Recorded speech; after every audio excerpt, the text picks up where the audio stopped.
Assalamu alaikum, barkanmu da sake kasancewa a wannan channel ɗin namu mai suna Ƙurya NGTV. Kada ku manta da danna mana subscribe da ƙararrawa domin samun shirye-shiryenmu. Wacece ni Kamrina kashi na biyu, littafinmu da muke karantawa wanda Maimuna matar Abdullahi ta rubuta, sai kuma ni Farida Abba da nake karanta muku. Idan masu sauraro ba su manta ba mun tsaya inda muka ji cewar nan Kamrina ta faɗa ma Surayya duka tarihinta sosai Surayya ta tausaya mata ta ce sis ki ɗauke ni a matsayin ‘yar uwarki ta jini za ki ci gaba da rayuwa da family na.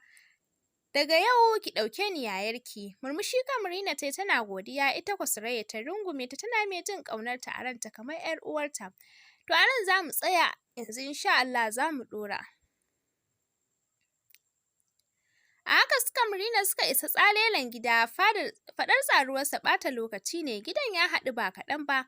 Ko da wasa Surayya ba ta yi gigin nuna Kamrina ga mominta ba domin ita mace ce da ba ta da kirki sannan ga ta da jin haushin a ce ɗan wani ya fi ɗanta halitta mai kyau da dai sauransu. Sam ita ba ta ma son talaka ne hakan ya sa Surayya ta bi da Kamrina ta ƙofar baya inda daga nan har ɗakinta don ta san matsawar ta bi da ita ta falo to mominta za ta ganta. Tana kai ta ɗakinta ya tsaru komai kalar pink ne saboda ta kasance mace mai son kalar. Ko faɗar haɗuwar tsarin ɗakinta ƙauyanci ne, ɓangarenta kamar na amarya. Falo da ciki tunda suka shigo Kamrina ta kalli gidan sau ɗaya bata ƙara ba, amma kuma abin mamaki babu wani nuna ƙauyanci da ta yi. Ita kanta Surayya ta yi mamakin ta domin a yanda ta bata labarin ta ai ya kamata. Har gidan nasu ma ya bata tsoro, amma mamakin shi ne har suka shiga ɗakinta ba alamun ƙauyanci ta dai ɗan kalle-kallenta sannan ta ce ɗakinki yana da kyau sosai. Allah ko cewar Surayya sannan ta ce na gode. Nan Surayya ta shigo da abinci da sauran kayan motsa baki. Sam bata bar 'yan aiki sun shigo ɗakin ba daga falo ta ce su aje. Kamrina kam ta ci abincin sosai don bata taɓa cin irinsa ba. Wani gaye ne kyakkyawa wanda faɗar kyansa sai wanda ya gani. Kwance yake bisa tsalelen gadonsa da ya sha ado da kaga wannan saurayi ya tara abu huɗu kyau, mulki, hutu, kuɗi. Fari ne dogo mai matuƙar kyau da cikar halitta. Namiji har namiji wato Prince Kumar kenan. Umar ya ɗan doke sa ya ce kai wai lafiya ina maka magana ka shiga tunani? Wallahi bari abokina, wai ka san cewa Princess Tifa muna dai tare ne da sunan soyayya amma ba ko ɗaya cikin zuciya na? A yanda ake cewa soyayya ni ba hakan nake ji a zuciyana ba, na san dai tana burge ni. Yanda ta iya ɗaukan wanka da kyanta, sai kuma shaƙuwar da muka yi, amma bayan haka ba na jin komai. Ga wasu halaye ga Princess sam ba ta mutunta ni, wai daga an fara magana ko zolayar ta nake sai ta ce wai ita ta fi ƙarfin wulaƙanci, kuma in na rabu da ita ni ke da asara ba ita ba. Don wanda suka fi ni kyau da komai suna son ta, amma ni ba zan taɓa samun wanda ya fi ta kyau ba. Ko kaɗan ba ta ɗauke ni a matsayin wanda zai aure ta ba nan da 'yan watanni. Ga shi ba ta da lokaci na kullum ita dai barta da kwalliya, kullum cikin zuwa inda za a gyara fatar da take. Sannan ka san wani abu? Wai ranar muna taɗi nake ce mata ni mutum ne mai son 'ya'ya, ba kamar su fito daga kyakkyawar matata Princess. Wai sai ta ɓata rai. Wai na bar maganar nan don ita fa in mun yi aure ba da wuri za ta haihu ba, kuma in ma ta haihun da ɗaya ya ishe ta, shi ma sai nan da shekara 10. Don ko ta yi aure ba za ta bar gasar kyau ba, don haka ba ta bar jikinta haka kawai ta tsufa ba, ka ji ko? Ga shi nan yanzu al'adar familin mu dole in za ka aure to za ka fara da mace biyu ne, ma'ana ka auri mace biyu a lokaci guda. Ni ko Allah na gani ba na son wadda bata kai Princess kyau ba, kuma na san ba zan ma samu ba, shi yasa ita ma take min gori kullum. Gashi kullum sai na je na yi ma mai martaba magiya akan ya bari na auri Princess kaɗai, amma ya ƙi ya ce dole na nemo cikon ta biyu ko kuma su zaɓa min wata. Wani zazzafan huci ya furzar yayin da ya gama maganar. Tabbas shi ma Umar ya tausaya wa halin abokin nasa, yayin da Sam ya tsani wannan banzar aƙidar ta abokin nasa. Bai san cewa ba kyau ba shine abinda bai san cewa ba kyau bane shine abin da ya kamata a aje burinsa a kai ba, ya kamata a yi fatan samun mace ta gari ba wai kyau kaɗai ba. Haƙuri dai ya ci gaba da basu tare da shawarwari.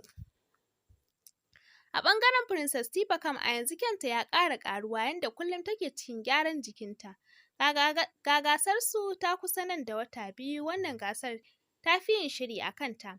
Ɗaukan kai da wulaƙanci kam sai abin da ya ƙaru, kuyanga guda ce amintarta wato Rabi. Rabi ta kasance kullum sai ta zuga Princess Tifa tare da yi mata kirari mai sa ta ƙara jin kanta ita wata ce. Ga Rabi ta san yadda za ta tsara Princess, ita take zuwa wurin mugun boka ta amso ma Princess maganin farin jini da kuma ƙara kyau a idon al'umma. Duk wani sirrin Princess Rabi ta sani. Bayan sati ɗaya zuwa yanzu Kamrina ta koyi abubuwa da yawa game da Surayya.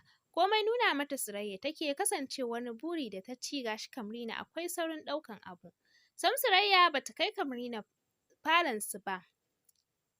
Sam Surayya bata kai Kamrina salon ba don tsoro kar ta je ta bata filan ɗinta. Tana da wata 'yar aiki wadda ta amince mata, ita ma ta ɗauke ta aikin ita ta kama mata suke gyaran Kamrina. A inda ta je ta haɗo mata kayan gyaran jiki masu kyau sosai da mayuka masu matuƙar kyau da tsada. Lokacin da suka warware gashin Kamrina da ke ƙunshe cikin wani abu mai kama da hula. Zara mai aikin cikin wani mahaukacin gudu ta bar ɗakin, don an ma yi sa'a bata suma ba, kamar wancan lokacin da Surayya ta gabatar mata da Kamrina, nan take ta suma sai da aka zuba mata ruwa tana tashi ta fara zabga kuka, wai ta yi gamo. Da ƙyar Surayya ta fahimtar da ita amma duk da haka ba wai don ta yarda da Kamrina mutum ba ce 100%. Gashi kuma yanzu gashin ai ya taɓa ta. Gashi kuma yanzu gashin ta ɗauka na aljana ce don in ba aljana ba ita ba ta taɓa ganin irin wannan gashin ba. Shigar ta ban ɗakin sa uku tana zawo, shi ma da ƙyar Surayya ta shawo kanta don ko ita kanta Surayya ta tsorata da gashin Kamrina. Sati ɗaya kenan da gyaran Kamrina wanda har yanzu ba a bar gyaran ba, kullum sai an yi mata gyaran, sannan za a dinga sa ta wata mashin mai ɗumama jiki, in ka ga Kamrina sai ka fita hayyacinka, tsananin kyau da ɗaukar ido da gashi. Zara ce yake jera abinci a tebur na falon Surayya, kasancewar momin Surayya dama ba zama take ba kullum tana ƙasashe don business ɗinta. A wata bai wuce ta yi zaman sati a gida ba, san babu ruwanta da sa ma yaranta ido, duk abin da suke so shi suke yi. Don ma Allah ya bata shiryayyun 'ya'ya masu kamun kai, ba don haka ba in wasu ɗiyan ne, ai da yanzu sun tambaɗe. Dadinsu shi ma baya zama, kullum suna wannan gari suna wancan gari saboda harkar siyasar su. Sadaf Zara ta lallaɓa ta leƙo ɗakin da su Kamrina da Surayya suke, don har ga Allah yanzu tsoron su duka take, gani take Surayya ma ta zama aljana. Tana rawar ƙafafu don gaskiya kyan Kamrina abin tsoro ne. Tana karkarwar ƙafafu tana an'ina ta ce ranki ya daɗe an jera abinci. Tana gama faɗar haka ta juya za ta arta a guje ganin Kamrina ta juyo. Ji ta yi an tafko ta, sululu ta yi za ta sume ganin wanda ta riƙo ta. Nan fa Zara ta fara wa innahu Sulaimanu wa innahu bismillahi ta rimtsa idanunta gam.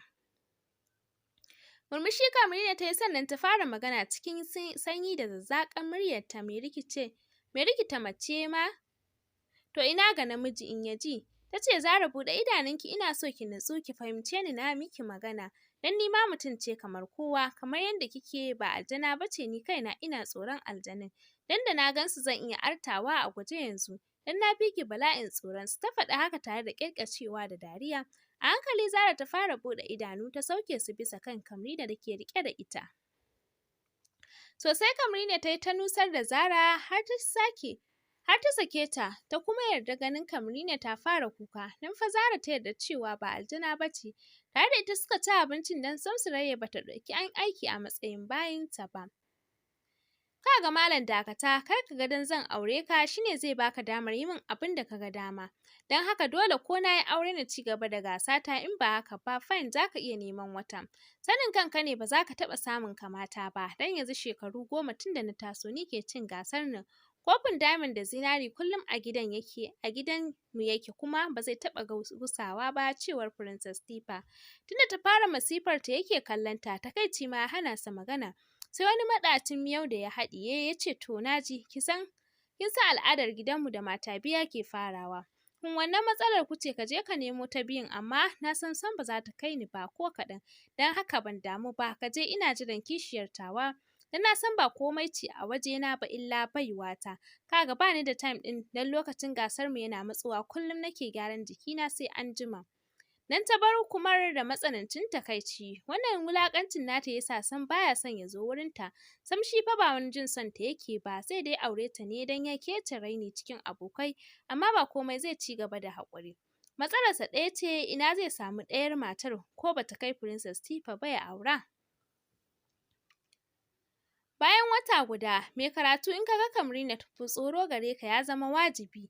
Idan ka tuna a dama da ba ta gyara kanta, ya ruɗa ni da duk wanda ya ganta, amma yanzu da ta sha gyara ga ƙamshi da Kamrina take, ta iya tafiya da yanga da takalmi mai tsini, kaya ko duk yanda ta sa sai ƙirarta ta fito, ita dai Allah ya bata, sai dai ta yi fatan kyan aljanna. Ɓangaren Princess ma abin sai wanda aka gani, rigar da za ta sa ranar gasa wajen wata ɗaya aka yi ana aikin ta, yayin da kullum Rabi sai ta amso mata wani tsumi ta sha wurin boka.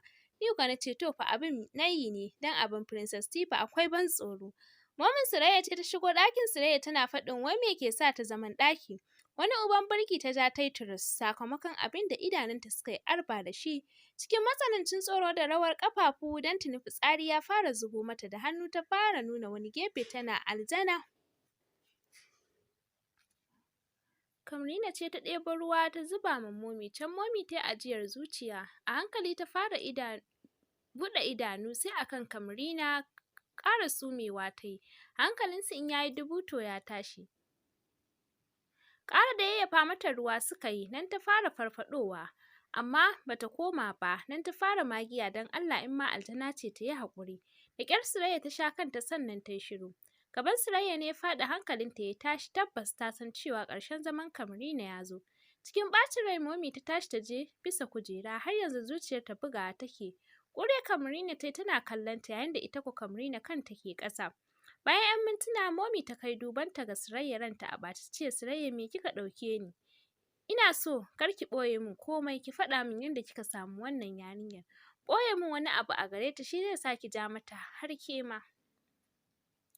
Share hawaye Surayya ta yi, tabbas ta san zaman Kamrina ya ƙare a gidan nan, amma ba komai, uwa ce dole za ta faɗa mata. Dan Surayya ta faɗa ma Momi komai game da rayuwar da Kamrina ta yi, sannan ta ɗora da nasiha ta ce, Momi, ina so ki sani ke mahaifiyata ce, kin fi ni sanin daidai. Wannan yarinyar marainiya ce gaba ɗaya, ta taso ba ta da gata a rayuwarta. Dan Allah Momi ki taimaka ma rayuwarta, wata rana ke ma Allah zai biya ki da gidan aljanna. Sosai jikin Momi ya sanyi, idanu suka mata jawur, nan ta ya fito Kamrina ta ce zo nan ‘yata. A hankali Kamrina ta tako, nan Momi ta rungume ta tana hawaye, ita kanta Surayya. Sakin baki ce tana kallon ikon Allah, dan tunda take bata taɓa ganin hakan daga mahaifiyarta ba. Momi ta ce cikin dariya bayan ta sumbaci goshin Kamrina ta ce, Masha Allah, ashe dai akwai ɗiyata ta. Mace ta biyu ban sani ba aka ɓoye min ita. Momi ta faɗi hakan yayin da ta kai ma Surayya hararen wasa. Dariya suka yi duka, sannan ta ce, Kamrina insha Allah na ɗauki alƙawarin matsawar ina raye. To ni ce mahaifiyarki, ina fatan ke ma za ki ɗauke ni a matsayin mahaifiya ko? Hawaye Kamrina ta yi ta ƙara runguma Momi tana godiya, ita ma Momi rungume ta yi, don har ga Allah ta ji ƙaunar Kamrina kamar ita ta haife ta. Momi ta kalli Surayya sannan ta ce, ya kamata ɗiyata ta shiga gasar kyau ɗin nan ko don in yi maganin fitsararren yarinyar nan Princess. Tsalle Surayya ta ce, yauwa Momi, ni ma plan ɗina kenan, sai dai ban san diyarki ko ta yarda ba. Ta faɗi haka tare da maraice fuska ta kalli Kamrina. Dariya Kamrina ta yi ta noke kafaɗa ta ce, ni ban yarda ba, sai abin da Momi na ta ce. Dariya suka yi duka, sannan Momi ta ce, ɗiyata ai ni na yarda, kuma yanzu za a ƙara gyara ki, babu wanda zai san da ke, insha Allah zan je a yi duk wani shiri na ɗaukan ki. Surayya ta ce, gaskiya Momi ni ba zan yarda ba, kar dan kin ga wannan ta ƙwace min ke.